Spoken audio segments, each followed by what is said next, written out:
Wiedmeyer with Transportation Energy Partners. Thank you for joining us today as we are going to discuss the fiscal year 2018 budget process as it relates to funding for the Clean Cities program and other alternative fuels programs that are important to the Clean Cities coalitions. On today's discussion, in addition to myself, Ken Brown, who represents Transportation Energy Partners in Washington, and will be a panelist on this broadcast also. So next slide, please.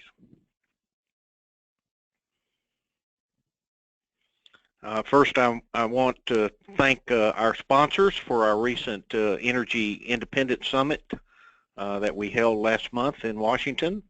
And be sure as you interact with them to thank them for their sponsorship that enabled the summit to take place. Next slide. As a reminder, TEP provides policy support for all the Clean Cities coalitions and their 15,000 stakeholders nationwide. We try to keep you informed of those policies and programs and funding opportunities that take place throughout the year. And through the Energy Independence Summit, a main focus is to educate policymakers about the importance and the benefits associated with advancing markets for clean fuels and clean vehicles. Next slide. So as I mentioned, our summit in February 12th through 15th, we had about 150 people from the Clean Cities and clean transportation industry. We made a record close to 250 meetings with various congressional offices. If you were there, you were able to hear our keynote speaker, Senator Sheldon Whitehouse from Rhode Island. We also had presentations during the summit on VW settlement opportunities. Had some great roundtables with various industry leaders and with the federal agencies that are important to coalitions and the clean transportation industry. Next slide. So I remind you of our efforts in 2016 resulted in some victories, and that's what we're trying to do again this year, is get some more victories in that the tax incentives were extended through the end of the year. Unfortunately, they have now expired, so that is one of our focuses for 17 to get those restored. The renewable fuel standard was finalized for the quantities for 2017 and for 2018 for biomass-based diesel. The House and Senate increased funding for the Clean Cities program by $10 million up to $34 million from 24 in the 2015 budget. And the Senate made a huge increase in funding for the EPA diesel DERA program and doubled it from $50 million to $100 million. So those were great victories that took place as a result of our efforts in 2015. And so our challenge this year and the opportunity is really to build on those victories and those relationships and supporters that we have developed in Congress, and to try to achieve our policy objectives for 2017. Next slide. And so as we talked about at the summit, there still remains a bit of uncertainty. We do know that some of the key Trump administration priorities are fit well with the Clean Cities program and the clean transportation industry in terms of the focus on creating American jobs, increased production of American sources of energy, having an all of the above strategy, that we need all our fuels, not dependent on just one, and be diversified, to reduce regulations. He also has a focus on achieving some comprehensive tax reform. A lot of discussion on significant investment in infrastructure, and also likely to see a reduction in domestic spending and an increase in, and we've already heard, a proposed increase in the defense budget. Next slide. So our priorities for TEP and the clean transportation industry for 2017, our policy priorities include increasing funding for those key alternative fuels programs, and we'll go into details on that. Extending the tax credits that I mentioned that expired for fuels, vehicles, and infrastructure. No changes to the renewable fuel standard. That's easy to do in terms of they don't have to do anything, just do nothing. Leave it, it's working, let it continue. We're looking at proposing to get an authorization for the Clean Cities program. You know, it's been operating since the 1992 Policy Act without an authorization, and that would certainly bring some security to the program. Still have to fight for funding to support it, which we have been doing for many years now, but we think strategically that it would be important to try to get an authorization from Congress for the program. And we certainly want to make sure that alternative fuels are included in any new infrastructure initiatives which may come out of Congress this year.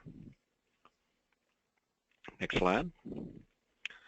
From a funding standpoint, the big picture is we want to maintain the increased funding specifically for the Clean Cities program, and increase the level of funding for competitive grants.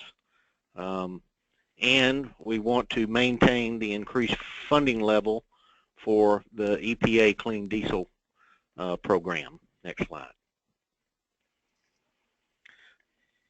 So now we'll turn it over to Ken Brown, who will go through the appropriations timeline for, it says FY17, but it's really FY, oh no, that is the FY17. I'm sorry, Ken. And we'll discuss the process and action steps that we need your help with. So Ken? Great, thanks Philip. Hi everybody, again this is Ken Brown with the Transportation Energy Partners. Thanks for joining us today. I want to emphasize how important this time is right now in terms of doing our work to defend and maintain funding for the Clean Cities program and the EPA Clean Diesel grants. The appropriations process over the next, between now and the end of April, is going to wrap up for last year, and it's ramping up for FY 2018. So both of those things are going on at the same time. And then also, before I jump into this, I want to remind you all that if you have questions, please type them into the questions box, and we will we'll address your questions. So first of all, just so that it's not too confusing, as Philip mentioned, we have been working very hard the last couple of years to strengthen our relationships with members of Congress, particularly the leaders of the appropriations committees and subcommittees in both parties, the Republicans and Democrats. And thanks to the good work of many of you, out there. We've really strengthened those relationships, strengthened our bipartisan support in Congress, and as a result, we've been seeing increases in funding in the programs that benefit the clean transportation industry. So we had a lot of success last year, but I think, as most of you know, after the presidential election, Congress made a decision at the urging of the new administration not to wrap up the FY 2017 budget until the new administration took over. So essentially, we are about 5 months into the new fiscal year 2017, and we're operating on what's called a continuing resolution. And what that means is that Congress is funding the government at last year's levels, the FY 2016 levels, and they've agreed to do that through the end of April. And what's going to happen between now and the end of April is essentially one of two things to resolve the current year's budget. One option is they may continue to fund the programs that we care about through a continuing resolution through the rest of the fiscal year. That would mean that the Clean Cities program would be funded at $34 million, which is the same as last fiscal year, the increases that we won the last time around, and the EPA diesel grants would be funded at $50 million. So that would be a continuation. The other option is that they would finish their legislative work and iron out the differences between the House and Senate appropriations bills and do the funding that way. For the Clean Cities program, the funding level would end up being the same either way, because both the House and the Senate funded it at $34 million last year, which is the same as the previous year. So that would be good news. So that's a good level. It would not, however, include some of the positive language that we got in last year. So that would be, so our preference would be to see them actually finish legislating and include our language focused on competitive grants and have that included in the final bill. Otherwise, we'll work with the Department of Energy on the process for spending that additional money. So, so those are the two options. So I just wanted to be clear that that's where we're at with the fiscal year 2017 funding, even though we're already 5 months into that fiscal year. So now on to fiscal year 2018, which is, there's some urgent action that you all need to be taking in the coming days, next week or so, if not sooner. So to take a step back, the overall timeline for the fiscal year 2018 appropriations process, the President is due to propose his budget outline next week. I'm sure you've been seeing some reports in the newspaper as items have leaked out on various drafts of budgets, but he is supposed to, it's anticipated that he's going to announce the outline of the budget. Now, this will not be the full detailed budget, but it will include the overall big picture numbers and parameters, you know, for the various agencies. So we'll at least get a sense of where they're going. Then, after that happened, the appropriations subcommittees will take over the action. And they have a process where members of Congress can submit requests to the various appropriations subcommittees to indicate their priorities for funding specific programs, and that's a very important process. And those requests will be due, the earliest some will be due is the end of March, and then most will be done will be due in early to mid-April. Then the appropriations subcommittees will consider their legislation in May and June. We'll see House and floor action, Senate floor action later in the summer, and the final legislation hopefully will be done in the fall. So that's the overall process. And I'm sure that you've read in the newspapers or seen on TV numerous budget rumors that are out there, as the one big picture announcement has been that the administration intends to increase military spending and reduce domestic discretionary spending. And then we've also heard a number of rumors that the EPA wants, that the administration wants to make significant cuts to both the EPA and Department of Energy clean energy programs. There have been rumors that they want to zero out the EPA clean diesel grants, that they want to cut EPA staff by 25%, that they want to cut the Energy Efficiency and Renewable Energy Office in DOE by 25 to 35%. So anyway, all these rumors are out there. We don't know the specific details yet, but we will get a clearer picture next week when the outline of the budget comes out, and then the full budget will be released in several weeks after that. I think the important thing to remember is, while all these programs are vulnerable, the Congress will ultimately decide the funding levels for these programs. And it is not unusual at all that a president and his administration will make big announcements and press releases about major things that they want to do to the budget.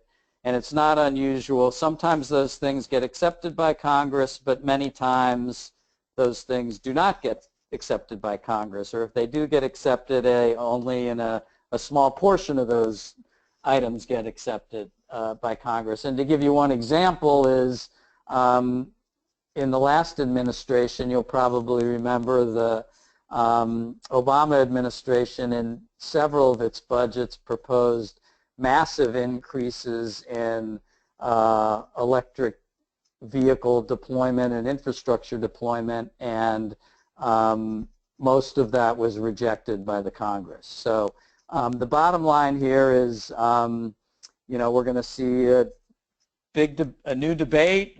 We got new leaders in town, but ultimately Congress will make these funding decisions, and as a result, it's critical that Congress hear from us about what our priorities are. We work with for these two programs, there are two key appropriation subcommittees that write the legislation and are the key decision makers for the programs that we're talking about today.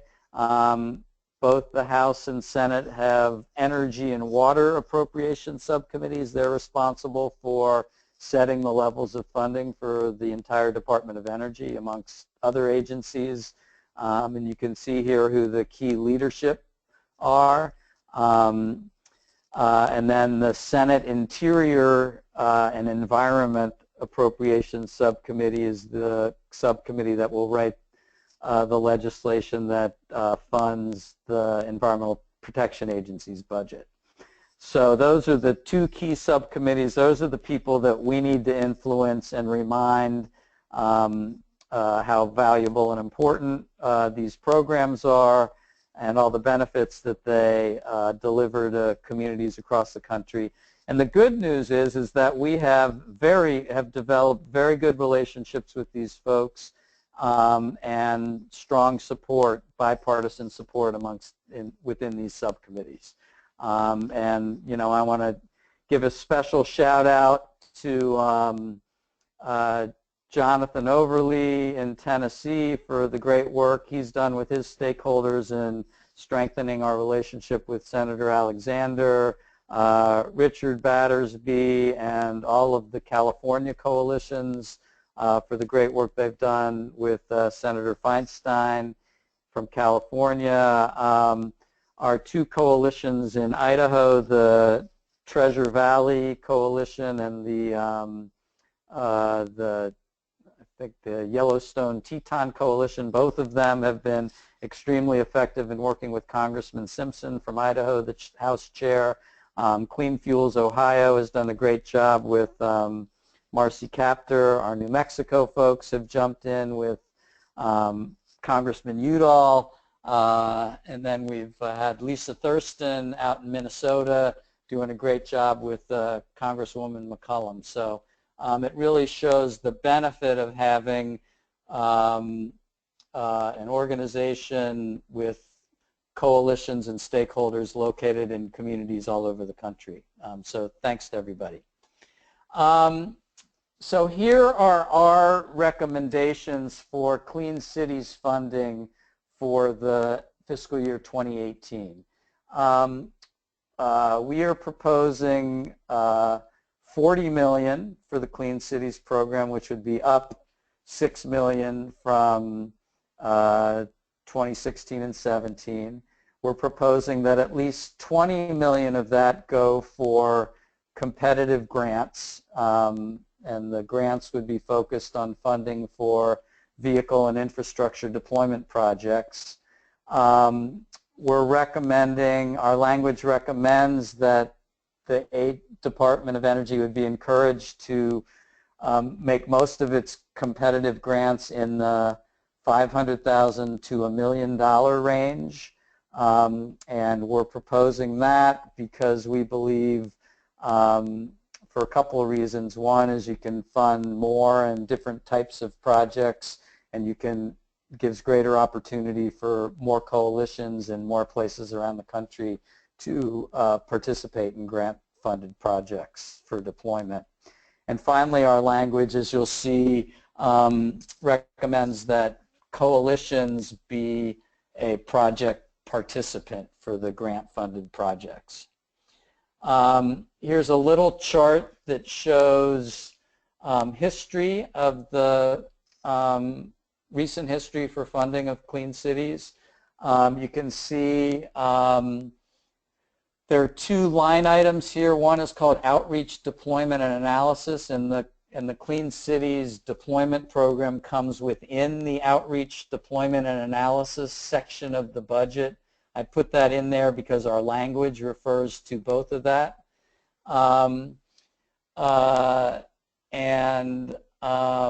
Secondly, the bottom line shows for the Clean Cities deployment, which is within that. And this all comes under the Vehicle Technology program, which is part of the Energy and Efficiency and Renewable Energy program. So just if you're trying to think about where it all fits in, you can see the numbers here. Through our work, we've been increasing the numbers and improving the language over time, which you can see here. So this is the specific language that we're recommending, that we're asking the appropriations subcommittees to include in their what's called their committee reports. And it basically says within this amount for that $40 million would go to the Clean Cities program, including at least $20 million for competitive grants, and that just what I talked about. So that is the language, and we will have a sample letter that you can use in making the requests to your congressional offices. And then our recommendation for the clean diesel grants is $100 million for FY 2018. And again, you can see here how the numbers have increased. Also here is $20 million in 2014, $30 million in 15, up to $50 million in 16, and then they didn't finish 17, but the House was recommending $100 million in 17. Let's see, I have a question that I want to answer here. Let's see. Oh, it was a thanks for requesting the grant sizes be smaller. Good. All right, so here, this is the important part, the appropriations strategy.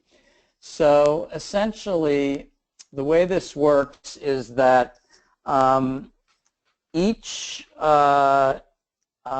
we have the opportunity, all of you have the opportunity to request your members of the House and the Senate to make a request to the appropriations subcommittees to include our proposed language and funding levels.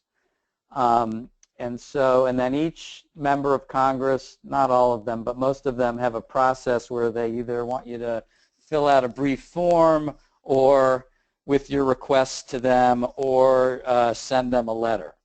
And so basically what we need to be doing now, and I know some of you have already done this, is to follow up with your members of the House and the Senate and ask them to include our proposed language and funding levels when they submit their requests to the subcommittees.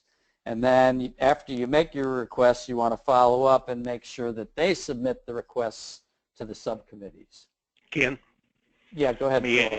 Let me add that most congressional offices will set a deadline for when they want you to send requests, and some of those may have already passed. And our advice would be, even if their deadline has passed, to go ahead and make your request to them, because their deadline is usually well in advance of what the subcommittee deadline is. In fact, the House Energy and Water subcommittee deadline is April 5th. Well, you're showing that right now. And the House Interior Appropriations, which handles the EPA funding, is March 31st. There have not been an announcement made about the Senate Appropriation Committee said deadlines. But those deadlines, again, your individual member of Congress most likely will have their own deadline for you getting a request to them in by. And again, if that deadline has passed, go ahead and submit the request anyway. Most of them will honor that, especially coming from a constituent. And also, especially coming in a year that's been confusing in terms of the budget process and timeline, because it's a transition year and the administration's budget is coming out. So here you can see the deadlines. The individual members, their deadlines are basically now or in the coming days, or maybe they were a few days ago, but they're basically this month. And again, you can see where the House subcommittee deadlines are. So the subcommittee deadlines are for the members of Congress to submit their requests to the subcommittees.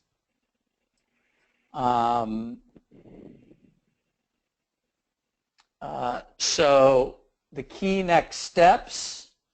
One, obviously, we've been talking about that. Determine the request deadline for your office, for your congressional offices. Number two, make sure you know if they want a form filled out or if just a letter works. And we can help you fill out the forms if you need help. But the most important thing is just to submit our language so that they have that. And I will send out tomorrow a sample letter or a link to a sample letter which you can use and add in numbers and statistics and information from your own state. It's very effective if you're a Clean Cities Coalition to get stakeholders to sign on to your letters and requests with you. It makes it more powerful. If there are some coalitions that are unable for some reason to submit requests because of your board or some other reason, You should encourage your stakeholders to submit the requests. That will still be effective. And then after you submit the request, you should then make a phone call to the office. And there's a step in here that you should also do in this process, is to figure out who the appropriations staff person is for your congressional office, because that's the person typically who you'll submit the request to and who you'll want to follow up with to make sure that they got your request and to see if they have any questions.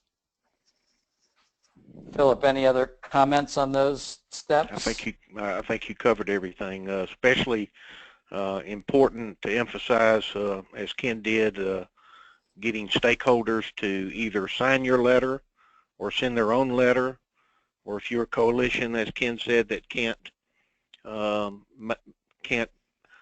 a communication of this nature, ask your stakeholders to do it.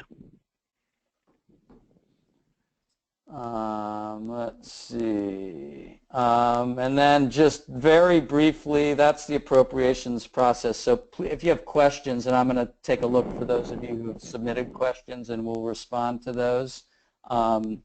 But other opportunities that will likely be coming up that we'll be tracking in the near future, and we'll have future webinars and information on, will be tax reform. Obviously, the various tax incentives for alternative fuels and vehicles and infrastructure will be discussed in the context of tax reform.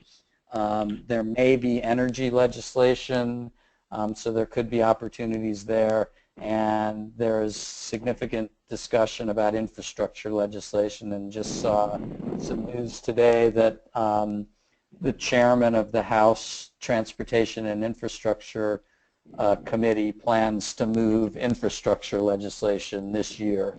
So, so we're likely to see activity there as well. Again, thanks to our sponsors, and I'm going to take a look and see what questions we have here. I have a question that says, what is the budget language that has not been included, and why is that important? As you can see, we proposed, and we're asking you all, and we had a slide with it, and it'll be in the letter that will sample letter, but essentially what having language in the appropriations bills helps to direct the priorities of the various agencies. And so rather than just having an increase in funding for the program and letting the Department of Energy make the decision on how to spend that increased funding, we've been working with the Congress, and we've talked with the Department of Energy as well, that we would like to see that increased funding go to competitive grants for deployment projects. We want to see that those funds distributed and actually, you know, develop infrastructure and help promote the use of more clean vehicles around the country. And so our language would give direction to the agencies on how to spend that funding. So that's why that's important. There was another question that is, what is exactly is a congressional authorization? Philip, you want to take that one? If a program is not authorized, in other words, you have authorizing committees and you have appropriation committees, and the authorizing committees write legislation that authorizes programs, federal programs. And just because it's authorized doesn't mean it gets funded, because it's the appropriation committees that then fund those programs that have been authorized. If the program is not authorized, it's totally up to the discretion of the particular agency as to how they fund that program in the absence of any direction from Congress. So because our program, the Clean Cities program, has never been, quote, authorized by Congress, we have spent a lot of effort on trying to direct how the funding that goes to the Department of Energy is spent for deployment activities. And that's why we have such a focus on the appropriations language. If our program was authorized, if the Clean Cities program was authorized in authorizing legislation, we still would be involved in the appropriations process, but it wouldn't be as challenging as it is with the program not being authorized. And just to be clear, there is authorization for the program. It's just not authorized as under the name of the Clean Cities program. So there is authorization language that essentially, there's legislation that basically gives the Department of Energy the authority to conduct technical assistance, education, and outreach to promote alternative fuels and advanced technology vehicles. And that came out of the 1992 Energy Policy Act. Right, and so the Clean Cities they created the Clean Cities program as a result of that. However, we believe it will be stronger if to actually have it authorized as under the name of the Clean Cities program, which everybody knows it as. And we also think that would help as new administrations come in every year. It would strengthen the program in that way too. Next question is, how seriously should we consider the fact that the leaked draft of the EPA budget would essentially provide zero funding for the EPA DERA clean diesel grants?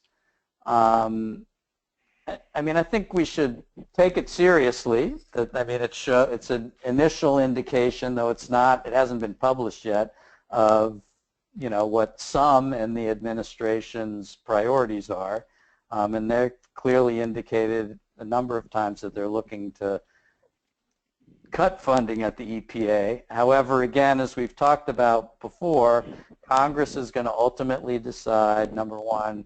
Number two, the chairman of the House Interior and Environment Subcommittee, whose name is Ken Calvert, who's from Riverside, California, Southern California, is the leading champion of this program in the entire House and Senate. I mean, he's the sponsor of the authorizing legislation. He just strengthened the program, and he is the lead person in developing their funding on a year-to-year basis. So, we just need to keep working with him and his colleagues, and basically he's supportive. We need to make sure that other members of the House send requests to him to, give him support. Again, I think there's a lot of uncertainty this year, and the programs are vulnerable, but we need to, if we do our job, I'm confident that we can help protect these programs, but it's going to take all of us jumping in. I do not see any more questions. Any last chance to submit any questions? Philip, any final thoughts? Just thanks for everyone's time today, and thank you, Ken, for going over the details of this. You've done a great job of organizing us, and we have gotten significant results and victories as a result of that. And anybody that has any follow-up questions after they hang up, please don't hesitate to call Ken, and he will get you an answer. Oh, I see another question. Maybe another question.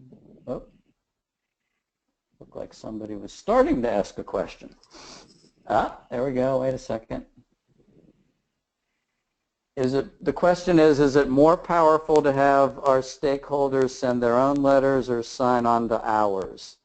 I think they're equally good. I have a slight preference to have your stakeholders sign on to your letters. One, you don't have to worry about them sending their own letter. You can just get their permission to sign them onto your letter.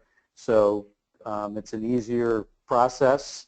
But generally, I recommend do whatever is going to work best for you because they both have impact. But there is something about getting one letter that has a bunch of stakeholders signed on to it. And it's not unusual that a stakeholder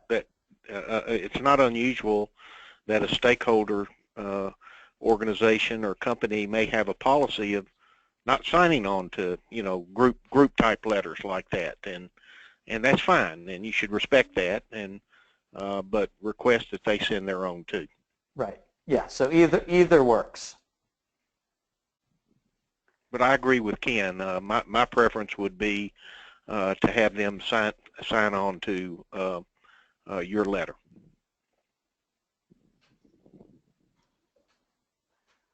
All right, couple more questions.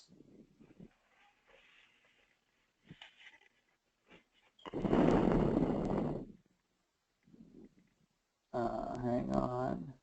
Will we get a copy of the presentation? Yes, we will send you out a link and put it up on our website. Hopefully we recorded this one. Catherine, not sure if we did or not, but hopefully we'll at least have the slides if we didn't record it. This is being recorded. Okay, it's being recorded, so you'll get the recording and the slides.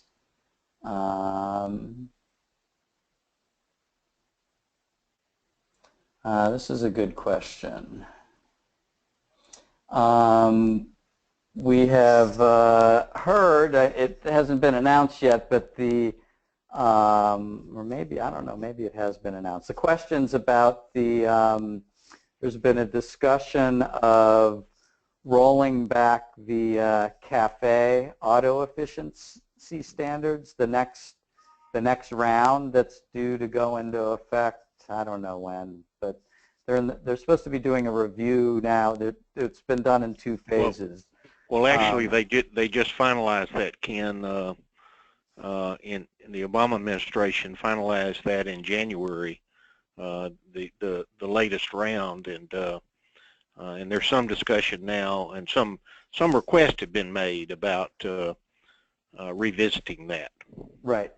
And so the question is does it need to be addressed, and does it need to be approved by Congress is one question, and will we be drafting a letter or comments on that? So that does not need to be approved by Congress, but I think it's a pretty elaborate regulatory process, right, Philip?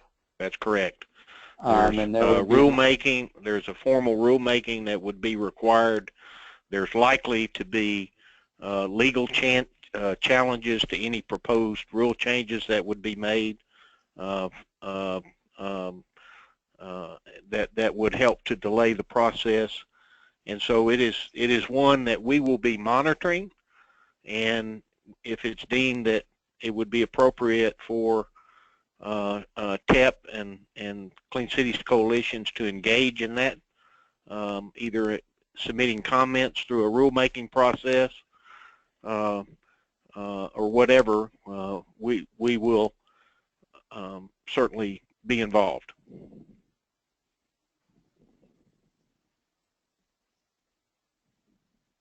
But it's more of a regulatory process than it is a congressional process. Now, oftentimes members of Congress will participate in regulatory actions, and they certainly can call oversight committees, can call agencies up and do questioning and ask for information, and either to help or try to overturn a regulatory matter that they either agree or disagree with.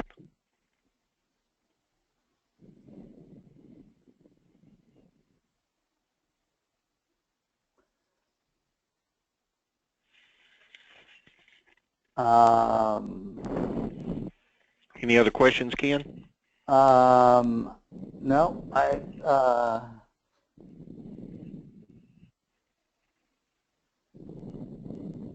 nope, I think we're good. So we will send out a follow-up email with the sample letter and these steps tomorrow, and we'll get the recording up on our website and get you a link to that so you can have the slides in the process. So thanks everybody for your support, for your efforts. Keep up all the great work, and we will we'll be in touch. Goodbye. Thanks, Philip.